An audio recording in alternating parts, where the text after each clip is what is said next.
by Ginger Media TV and News Band Television that is powering this. This program is being organized by Governance Index that has invited you this evening. Now, the theme of the program that we have today is Afenifere decision to endorse His Excellency Mr. Peter Obi and its implication for Nigerian political development. To join us this evening and have this conversation, we have eminent personalities here, people who do know their onion regarding the topic in question. This evening, I have the rare privilege of having Dr. Akin Fapohunda. Akin is also a member of the Afenifere. He is someone who is very, very close to the man I fondly refer to as Baba, that is King, Pa Ayo Adebanjo himself. So Akin Fapohunda, good evening and welcome to this program. Kindly unmute.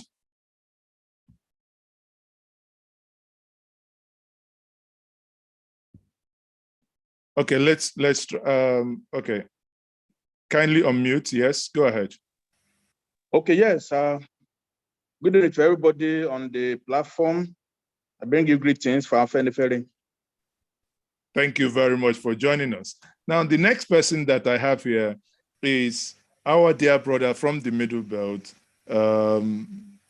Mr. Mark Jacobs. Mark Jacobs is someone who has been within the governance space, former member of the National House of Assembly. Mark Jacob, are you there, please? Because, I mean, obviously he was here with us before driving. I do not know if he's still in the room. Basically, can we please confirm other moderators? Can we confirm if Mark Jacob is here?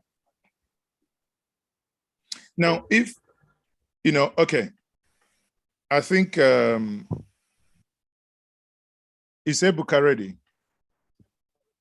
Yes. Okay. Ebuka, I will then hand over to you because I can see that you are now back in the studio. But before I do, I will quickly ask our guest here. Okay, thank you, Ebuka. Yes, you're back in the studio now. But before I do, I hand you over. Let me say to our good brother, who is also a member of the Afenifere, that is Dr. Akin Fapohunda. Akin, you were present when Baba read that press statement 2 days ago. Obviously, there has been some backlash from certain quarters from the great Yoruba nation, and there has been some reactions. What do you make of those reactions that have happened so far? Then afterwards, I hand over to Ebuka. Okay. The reactions are not unexpected. Even in the family, if you're a large one, you cannot all see things the same way. The only fundamental thing I will let everybody here know is that since 1951, when Afenifere was founded, there has been a two-wing idea in Yoruba land. And from 1954 to 1966, the House of Afenifere, House of Awolowo prevailed over the other faction of Yoruba nation. And up to today, the 1954-1966 tendency in Yoruba land has prevailed against the other faction because it was based on principle. It was based on what is fair. It's also based on deciding based on our own mind. In this instance too, We have two tendencies in Yoruba land. No problem. Time will bear us out. Time will decide who is right. But one thing I believe is that anything based on sound logical principles is a timeless doctrine that will outlive all of us. So never mind that there was some, there will always be. Even now, look, let us not worry about the reaction in the Yoruba land. The reaction will be from our brethren, from the Fulanis in the north. Historically, nobody wants the Igbos to see eye to eye with the Yorubas and vice versa.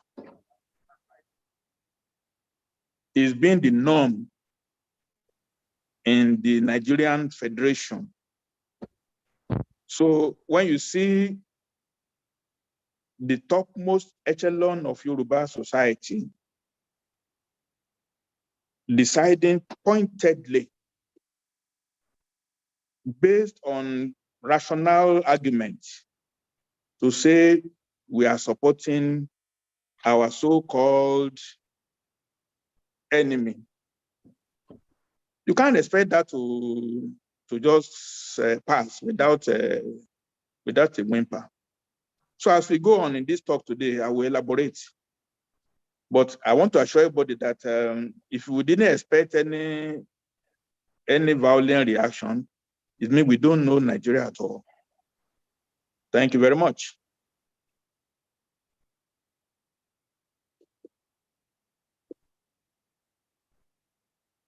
Okay, thank you, Dr. Akin, for your rounded introduction to the discourse this evening. Now, I would like you to just have a look at the specific implications of Afenifere's position regards 2023. So what does this endorsement bring to the table regards to Peter Obi's aspiration to become the next Nigeria's president? Okay. We need to make a very good clarification. Sometimes we'll take a unidimensional approach into a very multivariate environment. And that's why we always make mistakes. We are one issue society, one issue. But there are many issues. And if any of us who read algebra, you have to have so many variables. You have to integrate before you can get an holistic outcome. The Afenifere body decided on this principle far back as January 2022. There was no Peter Obi then at all. It was during the meeting of the Southern and Middle Belt Leadership Forum that comprised Ohaneze, comprised Pandef from the South, comprised Afenifere, and then the Middle Belt Forum. It was there and then that Afenifere said, all things considered, we are favoring the Igbo nation to produce the candidate. Whoever the Igbos want, even if it's a dog, is what we shall support. And we shall not support anybody from Yoruba land, whoever it was. That principle was already decided before. Obi was even in PDP at that time. He was not even in Labour. It's a fundamental principle, it's a fundamental decision to say, it's the turn of the Igbos. Even it's far before Tinubu said, the Milokon, that it's my turn. See, whatever you do that is right, it doesn't matter when you say it, right is still right. Right is still right. So it just happened now that Peter Obi seems to be the inheritor of the fundamental decision that was made, I would say, far back in November in Afenifere meeting.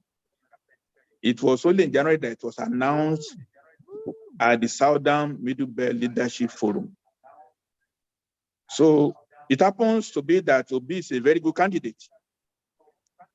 So if he succeeds, it's a plus that we didn't bring we want the first 11 from every ethnic nationality. We don't want third 11.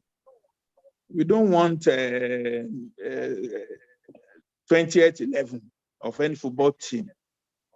We want the best of every nationality to come forward so that we can really aspire based on competence, based on ability. Don't use federal character to bring the most useless person, a drunkard, to say federal character. The right federal character is to bring out your very best. And if you price federal character that way, we will not be where we are now, certainly. It has no room for nepotism. It has no room for my brother or my sister. Put the best forward. So we are quite lucky that Peter Obi appears to be. So it's good enough. Peter Obi is good. All right. Let us just look at the next, question that I have here, in terms of the endorsement. So you did mention that Peter Obi, after all, has some quality, has something to offer as far as debate on Nigeria's development and political leadership is concerned. All right. So, and you also mentioned something that is quite interesting. You said the group decided on this as far back as January 2022. So it's not as if the group, just saw Peter Obi and just decided to fly, with what can be regarded as the trending political movement in Nigeria at the moment. All right. So, but now let us just look at it this way. Do you think this move by Afenifere will have any fundamental impact on Nigeria's divisive politics? Because we can reckon that Nigeria's politics has been quite a lot divisive, especially in terms of religious division and also ethnic division. So do you see this move by Afenifere having any significant impact on Nigeria's divisive politics? Oh, it's already have impact. And let me go a little bit even cosmetic. I know we put down the idea of somebody running for presidency, like during the time of Buhari. He came to Yoruba land, he started wearing Yoruba cap, he started wearing Yoruba dress. And then when he went to Igbo land, he wore Igbo cap. But the moment he won, then it just disappeared from it totally.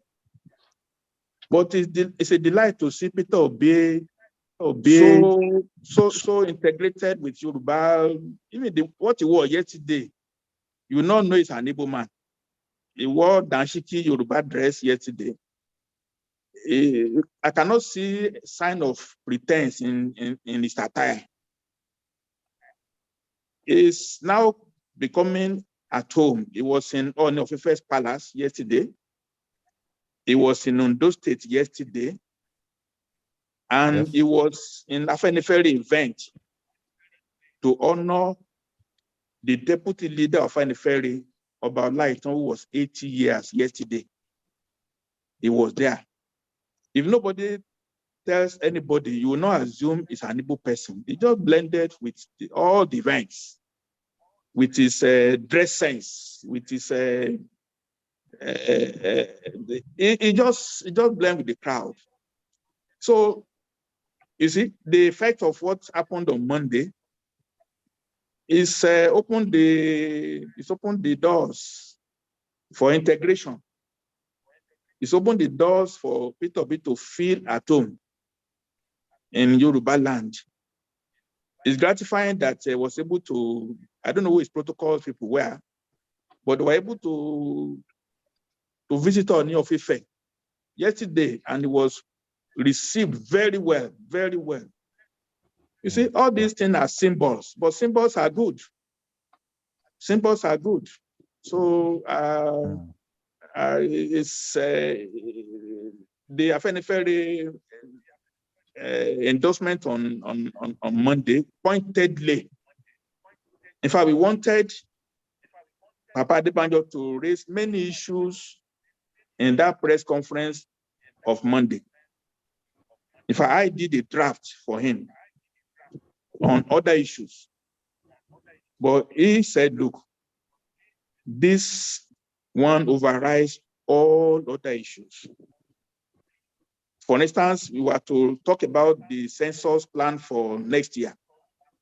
There is going to be a national census in April 2023. It's a very bad event. How can you do census in the same time when election is still on? We wanted to raise that, but Baba Adebanjo said, look, there's time to raise that. Let's sort this Peter Obi thing without any doubt in anybody's mind at all. So it was a single issue press conference. No other issue was raised. We had 4 or 5 issues to be raised in the draft I submitted. But Baba Adebanjo said, and we're not him alone. The executive met and said, look, let us, let this one override every other thing. They can do census anyhow. It will never be legitimate anyway, doesn't matter. The issue is to get things right. And so it's already having impact. Just wait until maybe another week or two. When the news really hits the north, then you will start seeing, oh, Yorubas are wicked to Igbos, Igbos are wicked to Yorubas. And just to scuttle the handshake. But I can tell you, only God knows tomorrow, but as a human being, I know something new is coming. Wow. All right. So I think that's a kind of a take home. Something new is coming. All right. So you did mention that Afenifere's position was a clear case of the group aligning itself with justice, so that the Southeast can have its fair share as far as Nigeria's presidency is concerned. All right. So now, let us, just take it a bit away from the question of justice for the Southeast. Let's look at the credibility of the 3 top candidates. Is there anything that maybe your group or yourself, or any basis at all for you to, or in fact, let me just put it this way: how would you assess these 3 top candidates? I'm talking about the Labour Party candidate, the APC candidate, and also the PDP candidate. Again, the decision at the Southern Middle Belt Leadership Forum meeting in January was to the effect that all candidates this time around must come from the South. It was written down, it was communicated to PDP and to all parties that every person running now should be from the South. 8 years of Northern rule should now be replaced by a Southern rule.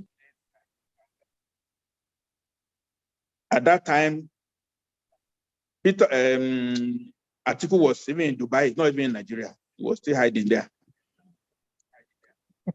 That knocks out Atiku automatically. Atiku is not in the reckoning at all, because it cannot be, no matter what, that a Fulani man will hand over baton to a Fulani person. It cannot be. If they try it, there will be no peace in Nigeria. There will be no peace. Every minute, every day, a northern candidate rules after May next year in Nigeria will be a day, will be a moment of upheaval. It cannot be. Thank So, you. so let me finish. So Atiku is disqualified. And Chief Adamajo mentioned it too in his speech. The article doesn't make sense. Now, as for Tinubu, we know he's had a long-standing ambition, but Yorubas have a sense of fairness.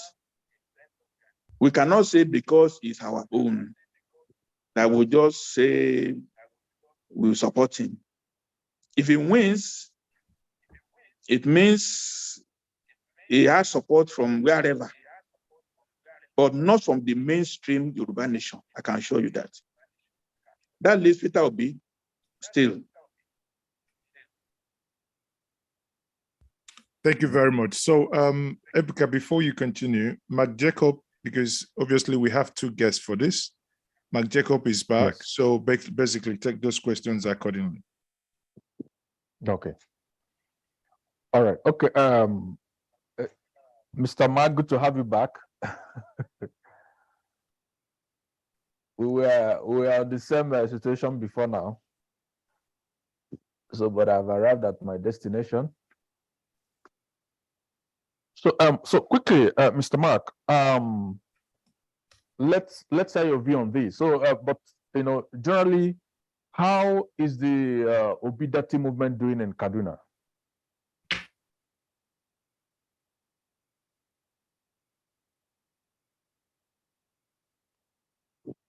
Are you there? Can you hear me now? Yes, we can hear you. Okay. I'm so sorry, my network has been terrible. But in summary, I'll tell you that I am more of the Middle Belt Forum, and I first of all want to adopt the submissions of the last speaker in total, that I am aware of the discussions and the arrangements long before the emergence of Peter Obi. I belong to the Middle Belt Forum, and we had that joint discussion with the Afenifere, Pandef, and Ohaneze, where the socio-cultural organizations agreed that in fairness and in the spirit of equity, the next president of Nigeria, irrespective of political parties, should emerge from the Southeast. And all these socio-cultural organizations endorse that agreement. So, just like he said, it had nothing to do with Obi as a person. And of course, he should be a beneficiary of that general endorsement, since all the groups agreed on that. So first of all, I want to agree with what he said as it being correct and appropriate. Now, I would like to say also that the movement is solid. The youths have embraced it. It is not the usual movement. I'm involved in the overall politics. I'm a member of the PDP at the national level. And I'm a member of NEC. And I can tell you for free that unless somebody wants to amuse himself or tell lies against himself, there's no doubt that the Peter Obi movement is on ground and cannot be ignored. That's the much I can say. However, we need, and that is probably where work needs to be done. Because in Nigeria's situation, Popularity does not give you victory at the polls. We have seen many popular candidates that have lost elections. We have seen very popular people in this country that appear to have the respect and following of the youths, of professional organizations,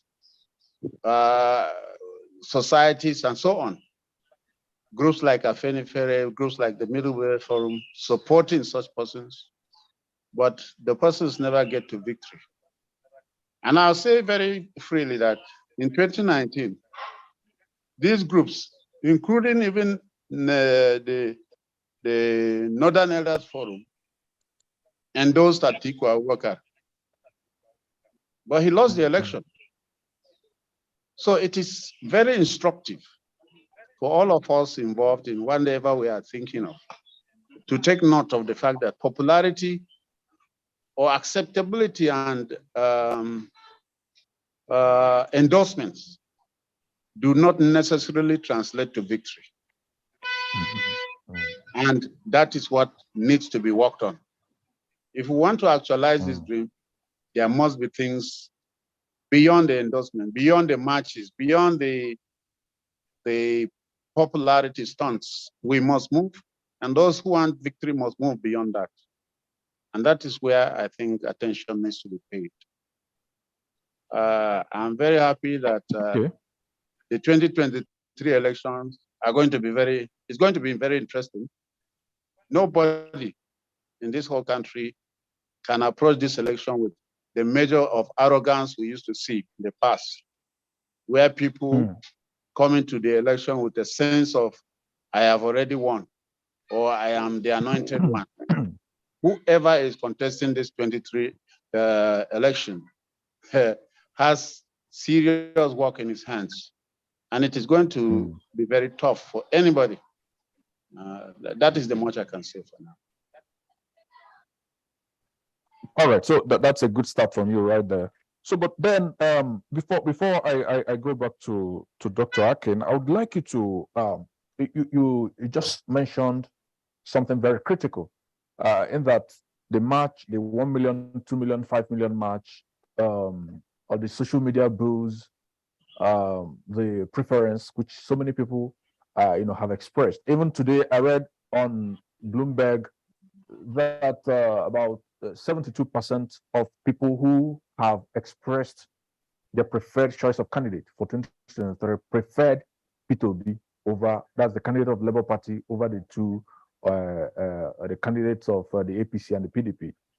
Yes. So, but for you right now, what are the things you think that are needed beyond what the movement for P2B or for Labour Party is already bringing to the table? What do you think are those things that are lacking? What do you think the supporters of Labour Party should do? What do you think people who prefer P2B should do? What do you think Nigerian youths, most of whom have expressed their preferred choice in P2B, should do?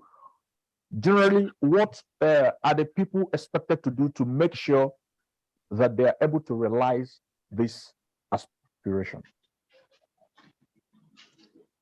Okay. The strategy of winning an election is difficult to summarize in a sentence or two. And just like I started by saying that popularity is like maybe 35 to 40% of what you need to win an election. In this election, particularly coming this 2023 election, there are many pockets to the election. Religion has been thrown into the election. What is the religious strategy of getting the votes? For instance, there is a struggle to make Peter Obi look like a Christian candidate. That one has its positive and its negative sides. So what is the strategy that will be adopted to get the negative downplayed? Somebody must be working on that, or somebody should be working on that. Secondly, most of the marches are taking place in the urban areas, the big cities. Now, if you calculate all the votes you get in Abuja, in, is it Onitsha? Is it Delta or wherever? All the places where these marches have taken place. If you calculate the number of the votes that come from all these places, they amount to very little percentage when compared to the votes that come from the hinterland, from the villages. So if somebody is just satisfied and is overwhelmed because on a very good Saturday morning, when most Nigerians are idle, they have nowhere to go to, and there is music and there is fun on the street, and they decide to join you, if you are swayed to think that you have carried the day by those numbers and by those marches, you may just find out that yes, you'll get a fraction of those votes in the urban city, while the bulk of the votes that make elections, and from experience, I know that most of the time, those who want to influence election wait for those of us in the urban areas to declare our own results before they bring in the ones from the villages. And those figures from the villages are usually 3 times what we have produced in the major towns. So these are the things that must be looked into. So like I'm saying, if people want to actualize this thing, there must be a workable strategy on how to translate what is happening in the urban areas or in the cities, translate it back to the communities and transform them, transform the 2 million march into 2 million votes. How will you do that? If you don't translate those 2 million vote marches or those 2 million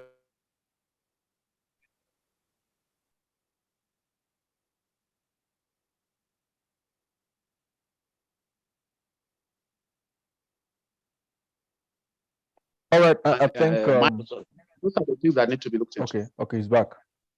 Yeah, sorry, there was a call. So those are the things that we need to look into and consider. I'm giving you very professional advice free of charge. They're supposed to pay me for this as a consultant. All right, thank you so much for the free consultation services that you just given us. So, but before we get back to Dr. Akin, I would like you to answer this final question for this session. I mean, you just said there are more people in the hinterlands or villages than in the cities. So, but is that the truth? For instance, are there more people maybe in maybe a village in a place like maybe Anambra than there are people in maybe Onitsha? Because let me use a practical example. In Anambra State, we have where we have the bulk of votes in Anambra State is in the urban areas. Like we have Obaru. In Obaru, we have quite a number of registered voters. Then Obusi is just one ward with thousands, over 100,000 registered voters in Anambra State, and that's an urban area. And also, when you go to Nnewi has over 100,000 registered voters. And so, but if we are looking at villages now, we could be looking at maybe places like Anyamelum, which is more or less a farm settlement. And so, in those places, we don't have the number of registered voters that we have in thousands in these urban areas. So if we use this as a template, is it right for us to say that there are more people in villages than in cities? No, you see, I have the advantage of participating or conducting election in Obaru. So I know exactly what you are saying. But I can give you for free that if you stay in the city on election day, the people that come out to vote on election day in the city, in the heart of the city, and I'll give you an example of Abuja. If you are in Abuja on election day, you find polling units that have 17 people, even though there are 2,000 registered voters. The last local government election is a very clear example. Very few people within the municipality turned out to vote, even though they have a lot of registered voters. And then on election day, many people leave the city, travel to their villages to go and cast their vote. So it's a dicey situation. You find out that the figures we need, or the figures you need to win the election, they are on paper in the city, but they don't convert, or they don't translate to those votes that you need on election day. And God help you, if rain falls on election day, the big boys in Abuja will not come out. They will be watching Big Brother Nigeria or something like that. And some who are not interested will go to play football. So these are the things that affect elections in Nigeria. The apathy and then the I don't care attitude is there. So the figures on the voter register do not necessarily translate to votes. But if you go to the hinterland, to the villages, you discover, especially where there has been some level of mobilization and the presence of the political party. The political party that has structures in the villages continues to work on the psyche of the voter throughout the year. In the absence of those of us in the city who may have very fine ideas and are pursuing the ideal situation like we are doing with the Peter Obi case. Ask your friends that are with you in the city, either in Lagos or in Port Harcourt. When last did they go to their village? And when are they planning to go? They won't go. But if you check, you discover that the old political parties have offices in those villages. And throughout the year, they're engaging with the people that will vote on election day. While those of us who are supposed to be preaching this new message are comfortably watching our TV and using our air conditioner in the city, planning to go only for one yam festival or one burial or one something. Or we are planning maybe on the election day we go. And when you go, you'll find a brick wall against you because over the months, there has been somebody going into interface with these voters, reaching them in their farms, sitting with them at the beer parlor, drinking palm wine with them, attending funerals with them, attending their naming ceremonies, while we are here in the city, doing nothing but punching our androids. So those are the issues. These are practical matters that we must address. When we talk of structures, we must take these things serious if we want to upturn them. Because if you are not present with the people, it is difficult to just wake up tomorrow and walk into their environment and say, you have brought a message. Let them vote for so and so person instead of this and that. But they'll tell you, when we were sick, it was this man, the only man that has a motorcycle in this village. He's the one that came and took my daughter to the hospital. You were not there. And you have come just a few days to the election. And you want to change my opinion. So it will take more than us marching in the city. It will take us putting our feet on the ground, like the Americans will say, the soldiers must put their foot on the ground if they want victory. But we are trying to do it in our comfort. And we don't want to spend, All right. we don't want to feel the pain of winning, of getting victory. getting victory is never cheap. But we don't want to pay the price, but we want the victory. And it's not going to work. Not going to work. All right. So thank you so very much for that honest opinion and analysis of the Nigerian situation. So let's get to Dr. Akin. Dr. Akin, are you there? Dr. Fapohunda. Dr. Fapohunda, sir. Even in Russia, they call my name properly in Russia. Dr. Fapohunda. Dr. Fapohunda. I know your jaw will not break. Just call it. All right. Your jaw will not break. Fapohunda. I know that Dr. name. Fapohunda. Uh-huh. So I hope I'm getting that correct. I clap for you. Don't be afraid. Thank you so very much. Okay, so now, are you convinced that Nigerians are ready to vote in credible candidates in 2023? Let me comment on the last speaker. See, Nigeria, we live on lies and cliches. In Abuja here, there is a place called Abaji, very rural. If you drive through, nobody can tell me that Abaji is more populated than Gwagwalada in Abuja.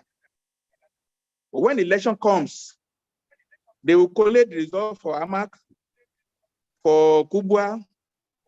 Then the last minute, they just say Abaji, they just give a big figure. It's rigging. It's rigging to a non-figure from the rural area. Let me give another instance. If you go to Nasarawa State here, Karo, close to Abuja, dense population, almost all the people in Borno and Yobe have emptied into Nasarawa State. When election comes now, Borno will maintain the same 3 million votes. Yobe will maintain the same 2 million votes based on the census of MPC, which is fake. And they will still give Nasarawa 1 million. But you travel from here to Akwanga now in Abuja and see the people. We are all living lies. How can people be in the bush where there is nothing, and then you say there are 10 million there, and you are in the city where at least you see markets. How can you compare the market in Abaji with the one in Gwagwalada and say Abaji has more people in the rural area? We're just living on lies. It's all lies. When we wake up, we'll know the truth.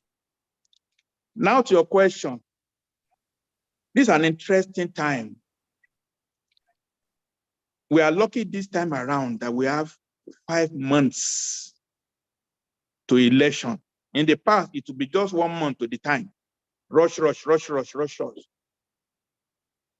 We have time now for suffering to percolate into our DNA. There is time now for suffering, for us to feel it. Yesterday, CBN increased interest rate. To borrow money now at 26%, it becomes 30% now. You have to pay more your loan. All prices will go up. Dollar is now 7.25. Pounds, maybe 8.30, 8.40. Let all these ones sink in. November, December, January, February. If our suffering is not enough, okay. It's okay. I have no problem at all. Wow. If you look through all the suffering of inflation, and then people still say, "Oh, let's have Atiku who is sharing money, big money. People share money during the primaries." If people say this is what they want, me, I will just stay in my house. I might even just leave Nigeria to go and rest overseas.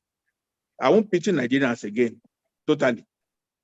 But I'm happy that the next 5 months, the damage done to our psyche, to our being, will really aggregate. I believe some people they will almost faint when they are going to cast their ballot in that February. If they still vote for the establishment party, I would say, Yoruba will say, Otoni no me, I'm okay. I'm glad. No worry about all. If the poor cannot feel, if they don't know, if they cannot see, if they cannot hear, then let them go ahead. If they want 5,000, they want 10 naira to vote. Believe me, from February next year, if the election goes in the wrong way, in my own conviction, I will not pity anybody again. But there's enough time now for people to see that there has to be a course correction. There has to be a change to try something new. It may not be the best, but we have to try something new. Hoping that God will favor us. But if we keep going the old way, you already know the result. That's my take. All right. So, Dr. Fapohunda, we do know that the critical mass are the ones that usually transform the society, as we are told, in theory. And so, but now when we look at the quest to transform Nigeria, it's akin to sort of saving Nigeria from Nigerians in a way, because why this is so is because democracy presupposes that the people take certain level of responsibility to be able to build the kind of system by electing the type of leaders that will actually go ahead to implement certain policies that enhances governance and of course creates structure for development. Now, how do we convince people? How do we get Nigerians, in your view, how do we get Nigerians to see these things that we're talking about? Because people cannot act above their level of knowledge and exposure. So how do we get Nigerians to be able to see beyond certain parochial interests or maybe personal narratives? So how do we get them to see these things? And very closely related to that is, how do we get this number of registered voters to translate to votes? How do we get people to vote? And also, how do we get them to vote right? When we consider the Osun situation where about 18 or 19,000 votes were invalidated, how do we get people to know how to vote right and also to vote right and also to vote so that their votes are not invalidated? 3 questions in one, please. Overall, Providence has placed a big burden on the shoulder of Peter Obi. He could mismanage it to our detriment. He could manage it for us to be lucky. I've expressed views that Peter Obi has to create a message that will resonate with the people. People are not very stupid. Everybody, look, this is a school fees season now. Every person now is paying school fees for his or her children in secondary schools, in primary schools. The most middle class, the age of 30 and 40 in Nigeria, they have 2 or 3 kids and they are paying school fees now. And their salary is the same since about 2 years. Cost has gone up. They will still pay school fees in January for second term. So if Obi can surround themselves with people who have practical things to say to the people, your school fee, all schools now are private. Forget university, all private schools now, they've displaced the government schools. So if that is not a point of suffering for you, and nobody can give you the message that, look, how are you faring? In FCT, there's over 700 private schools. That means somebody is paying school fees for them to be functioning. Is it very good? Is that not a source of pain? No. So if Peter Obi can surround himself with people who can interpret things in very simple ways, where you know that your lives is being touched, you vote with anger. I don't want this thing again. You throw your vote into the box for a change. But if you just say, oh, production to consumption, people don't understand that. What's consumption? What's production? That's big grammar. That's big grammar. Somebody has to help him interpret these things into parameters that people can relate with. And he has to have different messages for different parts of Nigeria. The message that will resonate in the Niger Delta is not the same that will resonate in Yoruba land. It has to have people, in fact, when we say federal character, it means have people from each area to interpret their pains to you. Don't just come and still say free education in Katsina or free education in Zamfara. Or you say you're going to turn a land to crops in Bayelsa. They don't have land there now. If you are preaching the production of crops in Bayelsa, they can't understand. It doesn't resonate. So you see, when you have people around you who know the problem of in Yoruba land now, problem is education. Two of my relations, one left yesterday, one left today to UK. They pay £15,000. They paid. The Yorubas just want education at all costs, right from time of Awolowo in the 1950s. It's our own industry, and knowledge is very good. But when you now go to Katsina, they want to farm millet and maize. They want fertilizer. So you have to have segmented messages that will resonate with different areas. You must be problem solver to a community before people can say, I see myself in you, and I see you in myself.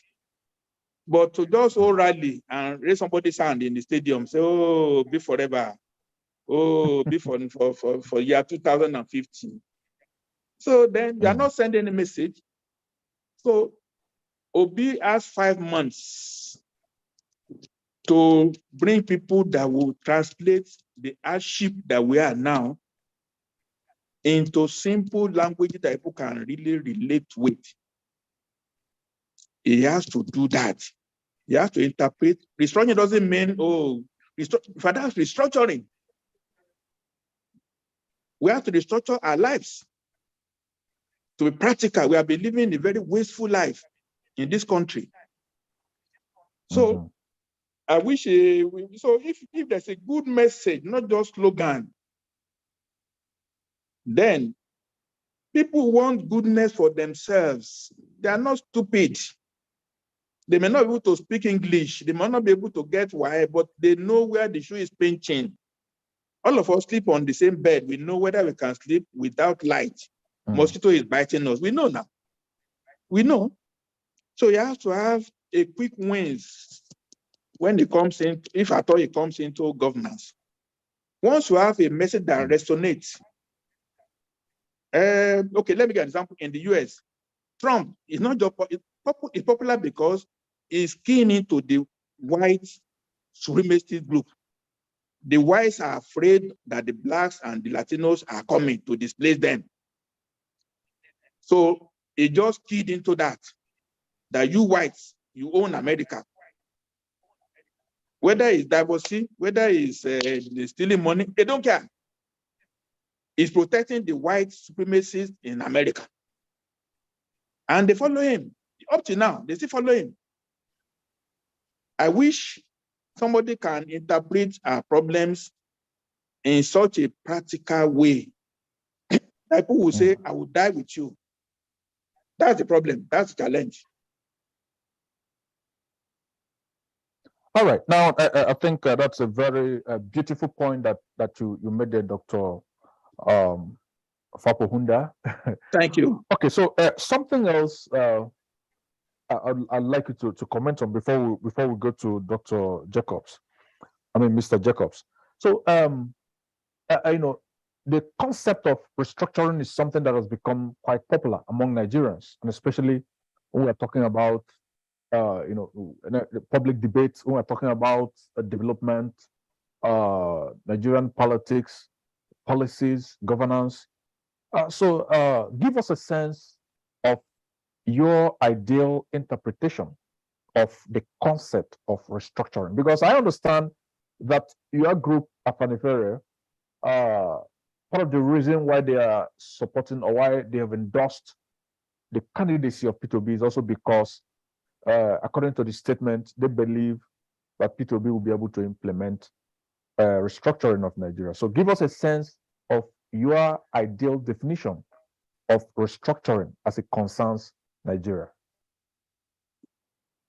There are two aspects to it.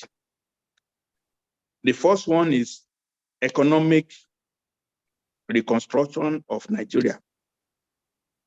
People focus on the political aspect, but economic imperative has made restructuring now to be unavoidable. We created Nigeria based on oil and unlimited money. 36 states, 774 local governments with chairmen. Each local government has a parliament, so 774 parliaments. Each state has 25, 30 House of Assembly members. We have almost 1,000 state assembly drawing salary. We have 44 ministries in Abuja, 750 parastatals, all based on when we are used to sell crude oil at 2.3 million barrels per day. All this based on where we were in 1962, we were 55 million. 55 million population. Okay, it's now said that we are 200 million. Our income is still 2 million barrels of oil. So the government is borrowing now to pay salaries. If you are a man, you are staying in a 5-bedroom duplex, you are working in CBN, but you've lost your job. No salary again. You are now being Uber taxi. Will you still remain in a 5-bedroom duplex? Want to pack out and look for a 2-bedroom in Karo until you can sort out your issues. That's restructuring. That's restructuring.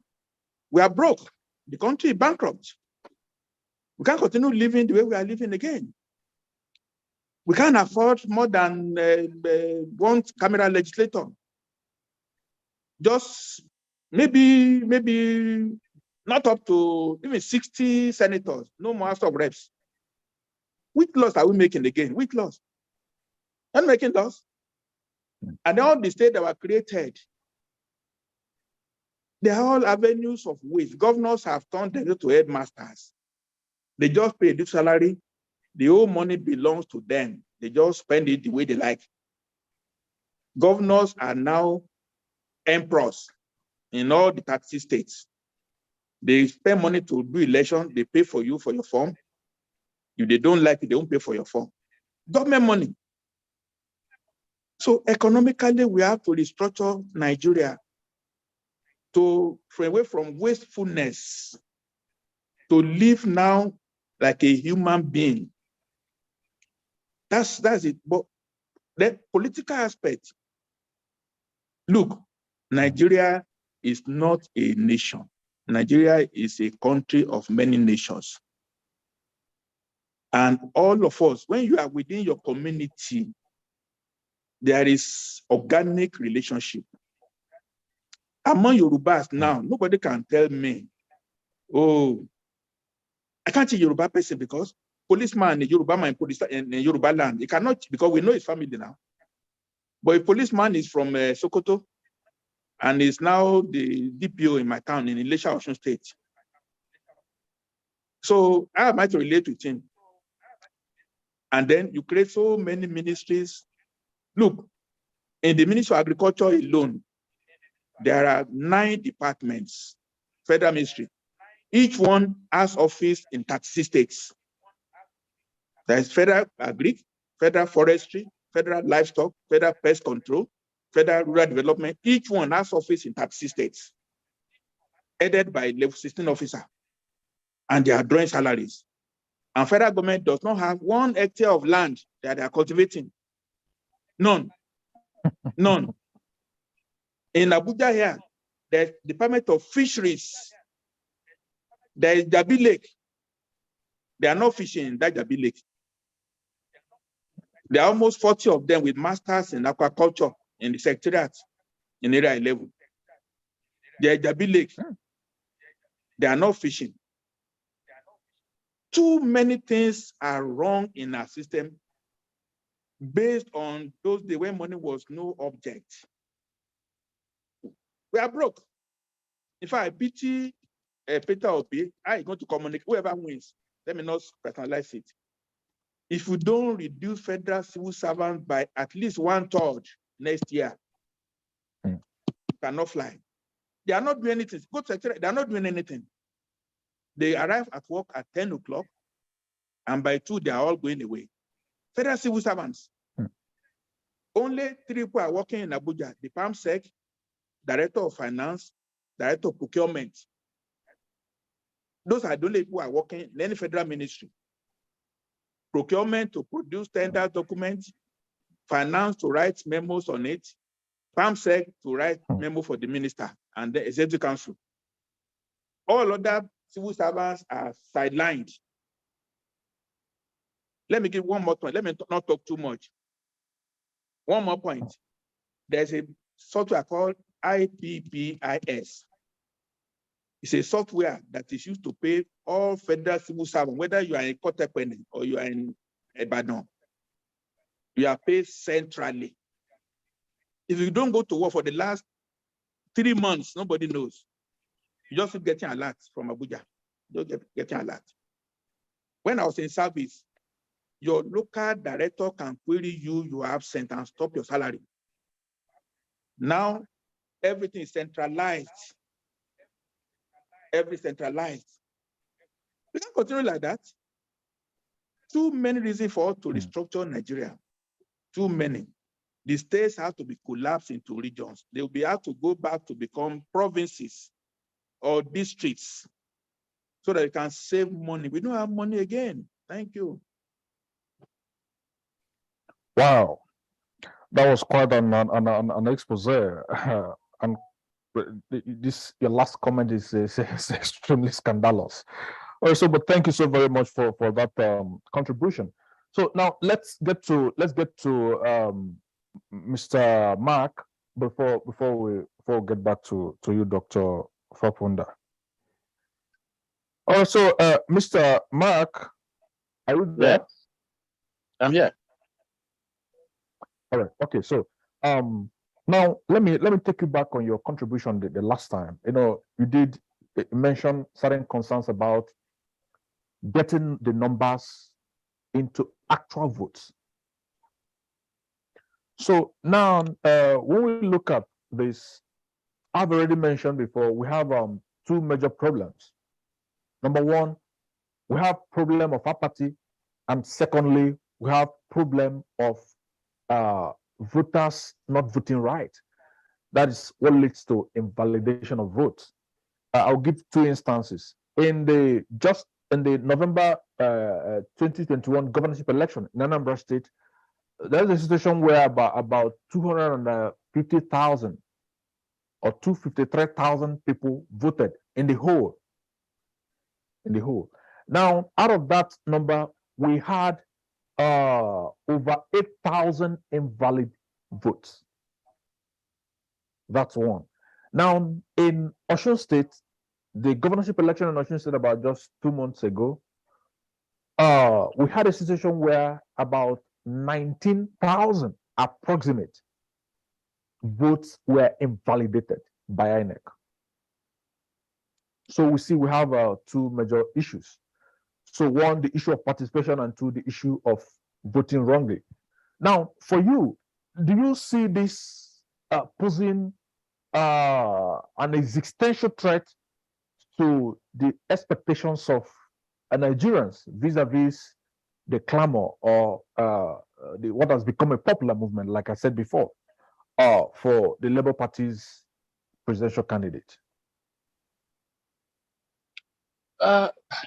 Generally, cancellation of or declaration of votes as invalid has been in the hands. It has been a tool in the hands of politicians, sometimes with the help of the INEC official. In fact, most of the time, with the help of INEC officials, to assist particular or preferred candidates. I'm aware of an election where the area where a particular candidate was known to have support had the highest number of cancellations. And it is the INEC officer that is in charge of either a polling unit or an area that has the power to cancel votes. But you just find out sometimes a block, a complete area will be declared invalid, all because the person who is supposed to garner majority of the votes from that area is not the preferred candidate of some people. So that conspiracy comes in, and the votes are cancelled. It's shocking that in today's age, where people, virtually everybody is using an Android phone, everybody, particularly even in the rural areas, is transferring money or receiving money via his phone. It's strange that up to 7 million or 7,000 votes in an area that has 18,000 votes, up to 7,000 votes will be declared invalid. It is strange, and it is something that should be checked, because what is there in marking the logo of a political party? We already know what the logos are. And it is difficult to say that our people, the Nigerian of today, who knows how to withdraw money, who knows how to transfer money, cannot tick just a simple mark on a political party logo. It is strange that such figures can be declared invalid, except for other reasons. The figures are really very suspect. Now, that goes, however, if there are valid reasons why figures are cancelled, sometimes it is because voter education is very low. We don't spend sufficient time educating our voters on how to vote. So sometimes people go to the election venue and they are careless, or they are not properly guided. And so they make mistakes. Instead of thumb printing, sometimes they thumb print across lines. And it is difficult for the electoral officer to now decide or determine which vote, which party actually was voted. Now, these are things that must be addressed by any candidate who wants to win election. And that comes back to the fact that we need to leave our comfort zone.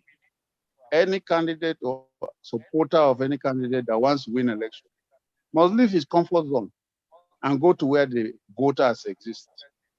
And it drives him back to the rural voter. Honestly, we can continue to argue, but the votes are not in the cities. The votes are in the rural areas. And if we ignore them, they are the ones that can embarrass us. You know? That is the little I can say on this issue of cancellation of votes. And I love the explanation of restructuring. This country is about to sink. And it is largely because we have adopted a system that is not working. and we are not talking about it, and we are not ready to change it. I have asked several times, where is the provision in our constitution for the existence of the 6 geopolitical zones? There is no constitutional provision for it. But for only God knows where, since 1999, virtually everything has been discussed, every issue about governance, everything about even political posturing, sharing of political offices, even army or military postings, promotions in the civil service to PAMSEC level or to any directorship level, promotion to become major general or brigadier has been reduced to the issue of 6 geopolitical zones. Meanwhile, there is no constitutional provision for it. There is none. Yet we are following it, and people are dogmatic about it. For some of us, we don't have a bearing anywhere, because you come to where you have been lumped into, you are not recognized, you don't stand a chance. If you are given any appointment, the people in charge or the owners of the region do not recognize you as somebody that ought to participate in the sharing of the largesse meant for that region. So these geopolitical zones are a fraud in themselves, but we are implementing them every day and everywhere. You go for interview today, despite your academic qualifications and or experience in the field, they will tell you, well, you are qualified, but there is somebody from your zone already. So we have killed merit on the platter of geopolitical positions. People are no longer qualified to do anything because of where they come from. And unless we restructure, these anomalies will continue. People were not, nobody conducted a referendum to determine where and who should be in North Central or Northeast. Somebody just sat down somewhere and did a calculation and launched people together. And we are working with it without discussion. And it is being enforced. Like I say, I know a military personnel that ought to have become a major general, but there was no slot for him because there was already a major general from his zone. So he cannot get the qualification, he has to retire. So these are things that ought to be addressed. And for me, as a middle belter, the most important thing lacking in today's Nigeria is discussion. We have refused to talk, to negotiate this country, to discuss whether we want to continue to exist the way we are, or we want amendments to the structure we are operating. We are compelled to just continue to live with the situation and the structure the way it is. Nobody wants to discuss it. And for me, supporting any candidate for 2023 or hereafter depends on whether that candidate is prepared to create a platform where we will negotiate our existence as a nation. Not the situation where you either leave it or you go. People agitate and complain about how they are being treated. They are now tagged as enemies of the state, all because they say, look, the way the country has treated us is not fair. And we are not even ready to sit down and discuss. How did we treat you unfairly? How did we do this? How did we offend you? People don't want that to be even discussed.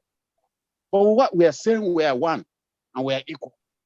I don't understand how that can continue and how a nation can grow when we do not give chance for discussions. Our forefathers were never negotiated with before they were lumped into a particular region of this country. And we have been compelled to remain there. And all Nigerians have been so unfair that despite agitations and calls and writings and historical antecedents, nobody wants to listen. You are there, and nobody should talk. If you talk, The next thing is you are in prison or you are being hunted out of the country. How can we say we have a nation when we are living like that? So for me, I want to see a restructured Nigeria that will be a nation. Just like you said, we don't have a nation. We have a state. And the people in charge of the state are the owners of the state. They determine what you can even discuss. They determine what is on the table for negotiation.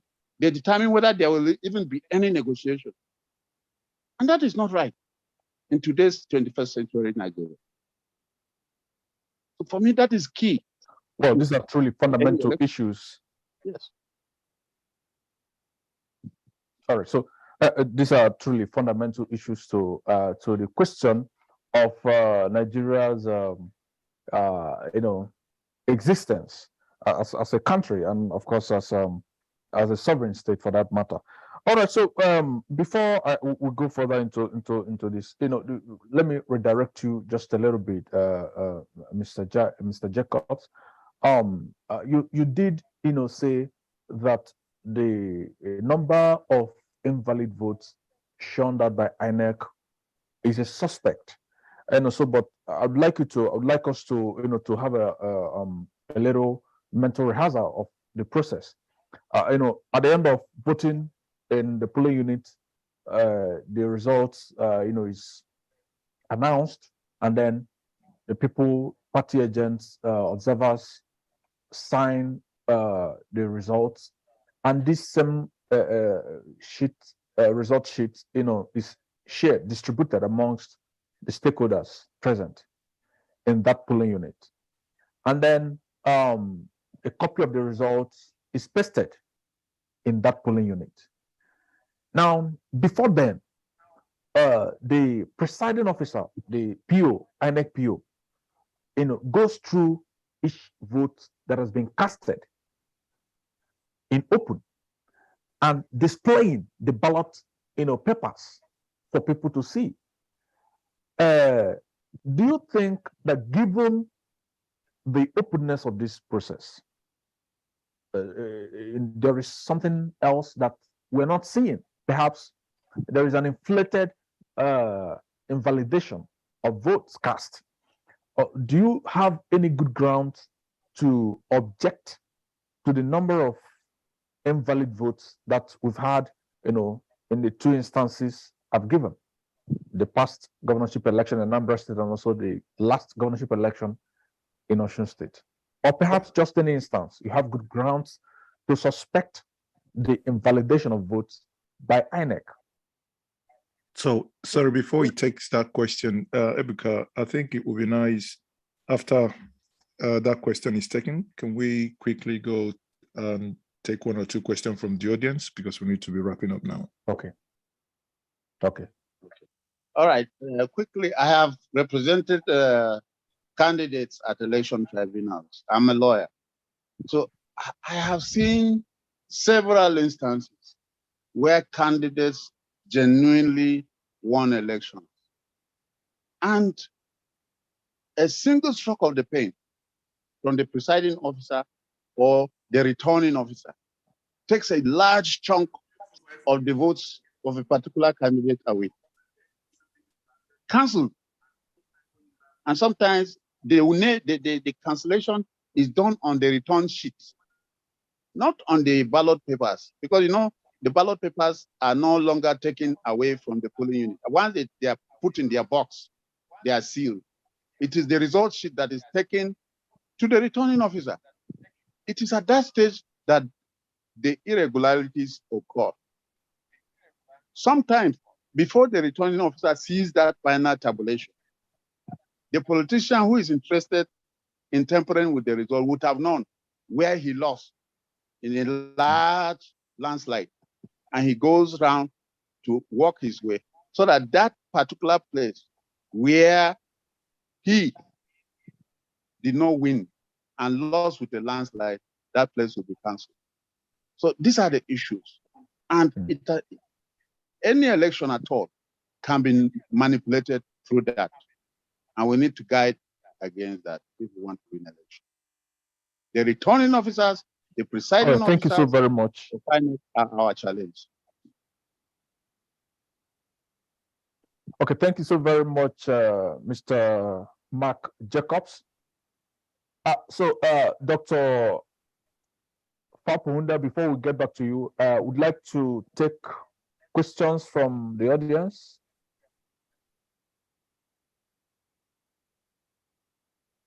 And perhaps just one or two comments from the audience. Yes, hello. Yes, Rampam. Yes, hello. Yes. Good evening. I am so educated by the contributions of our panels this evening, and I'm tempted to throw this one in because it has been bothering me. I am a middle belter. My name is Rampam Jr. from Plateau State. A few months ago, as a spokesperson of the Southern and Middle Belt Alliance, we made a cry to the government that 102 communities within Plateau State have been overtaken by suspected Fulani militia. As I speak, no effort has been done to resettle back the original owners in those communities, 102. Statistics were published, numbers of persons killed, and the very areas mentioned. My question, however, is this: is it proper for INEC to conduct elections in those very areas that the indigenous persons or people living there have been displaced and no longer reside there? Thank you very much. Okay, so do you have are you directing this question to a specific guest? Okay, I think Mike Jacobs with a legal background may give us more insight in that, but I'm sure the elder statesmen from Afenifere may want to also chip in if there's a word of advice. Since Mark is from the Middle Belt, maybe he'll start the conversation. Thank you. Okay, thank you very much. I have within my library that report from Plateau, and I know very well the details of what was contained therein. And I am very sad that we are approaching election and this issue has not been addressed. It reminds me of what happened in 2019, 2015, where several local governments in Borno State, and like the Fapohunda, our elder Fapohunda said, several communities have relocated into Nasarawa from Borno and Yobe. But elections are declared for those communities without even one vote missing. And this is about to happen in the Plateau. It's terrible. And it's something that I don't know whether we need to go to court, whether we need to go into agitation. I don't really know what to do. But the reality is that this is one of the ways that elections are manipulated in Nigeria. That communities that have been physically sacked, they don't live there anymore. But North South, particularly, I know I have friends from there that have not been to their villages in the past 7 years. And they have no plans of going.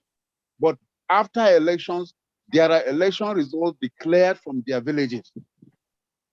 Their villages have been destroyed permanently. But election results are returned in from those communities. So these 120 communities in the Plateau, that some of whom I know personally, are about to experience the same thing unless something is done. And we need to talk about it. We need to design an approach to it. Because again, those in power can use those communities to return in non-existent or fake results on behalf of those communities. This is the easiest window of rigging the election for 2020. Wow. All right, so let's hear from Dr. Fapohunda. Yes. The bottom line is that we're in an era of impunity. Nothing really can be done until we have a change of government, because look, in the last 2 years, is there any single kidnapper that have been executed and jailed? Is there any bandit that have been arrested and anchored and tried? So we are in the process of impunity. And so sorry that communities are suffering pains of displacement and all that. The more reason why I said earlier on that when we are voting in February, you vote your pains, you vote your frustration. Nobody should sell you 5,000 when your kingmen have been dispossessed of their land. So there are many points of contact for you to be angry with the system, that you throw your vote to the ballot in the right place, not the wrong place though, until the new government comes in. And this is the challenge of, well, whether we like it or not, I support Peter Obi first, even before Afenifere. I'm one of the strategists there, so I don't need to hide it. Of all the candidates, the best. So we have to now tell him. I've complained to my friend in TV. I've not seen signs of movement to prepare blueprints on what will happen. If you win and you don't have the right answers, you'll be overwhelmed by the congratulation messages from all the other states of the world. You have now Mercedes 500 SCL as official vehicle. When you enter the villa, the sleep is different. But if you prepare very well now, all these we need to have a sense of community that have been displaced. We need to have it. We need to have mini sensors, community by community, to show facts and figures, not just talking. Very, very important. So maybe I just intervene because I know we are rounding up now. We are no more time. The last speaker talked about what are we going to do? We are all marooned. Yet, who is the power that be?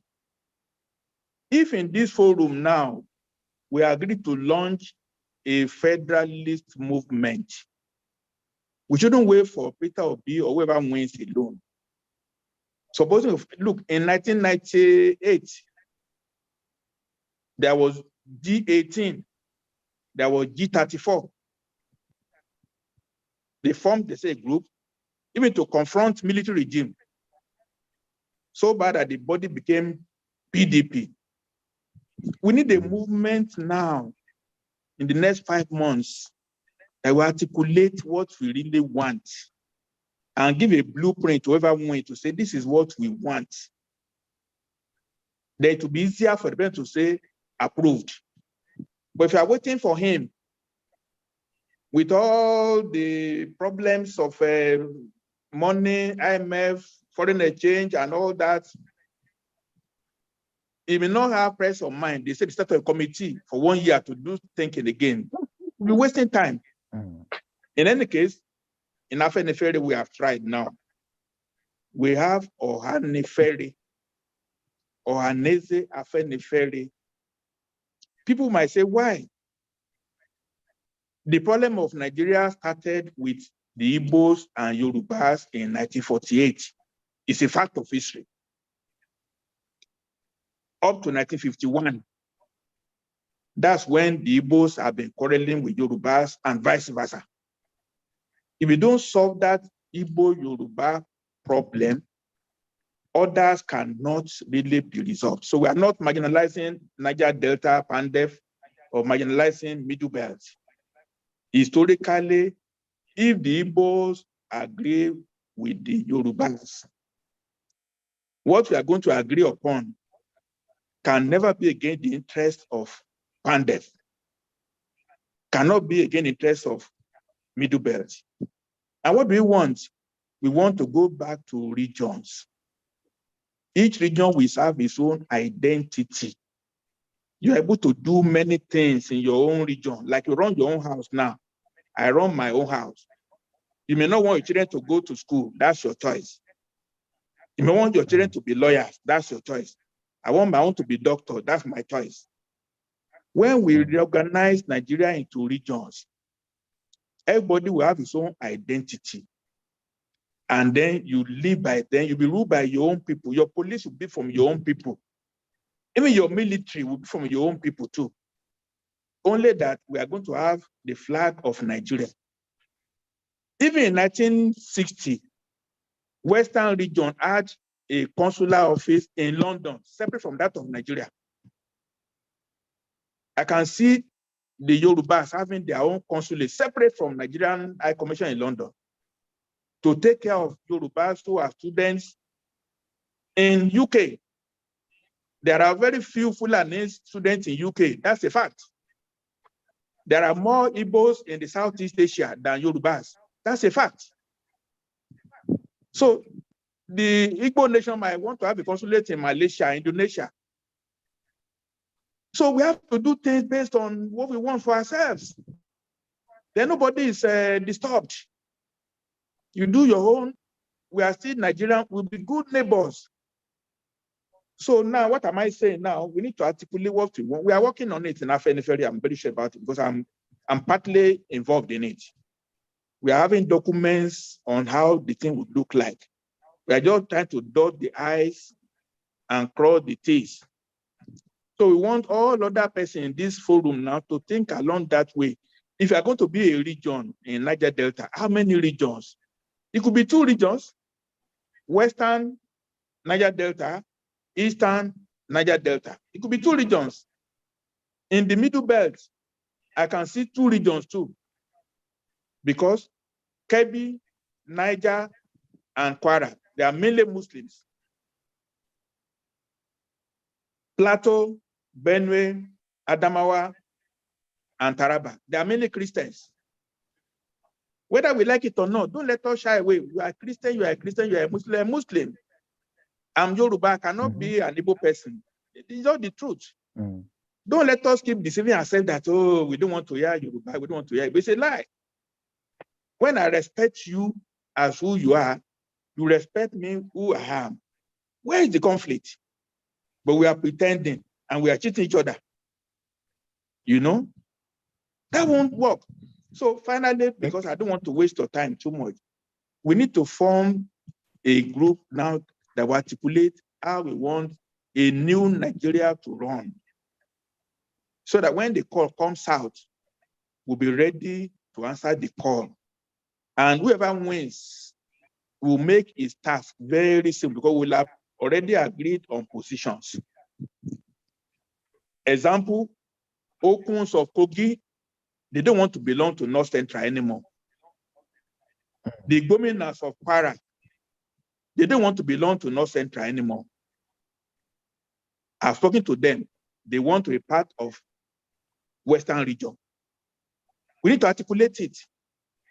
So we need to work. Nobody is stopping now. If you really want to, let's stop lamenting. Let's work. We are working at Afenifere. Thank you. So I think thank you so very much, Dr. Ebuka, I think that's the much we can take because it's 7 o'clock now. Yes. Yes. Okay.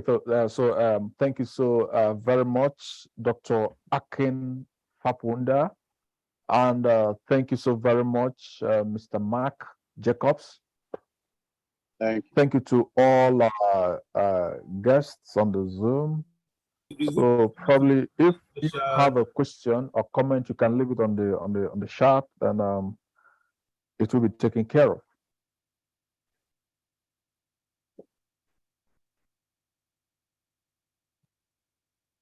So at this point, we are calling it a day.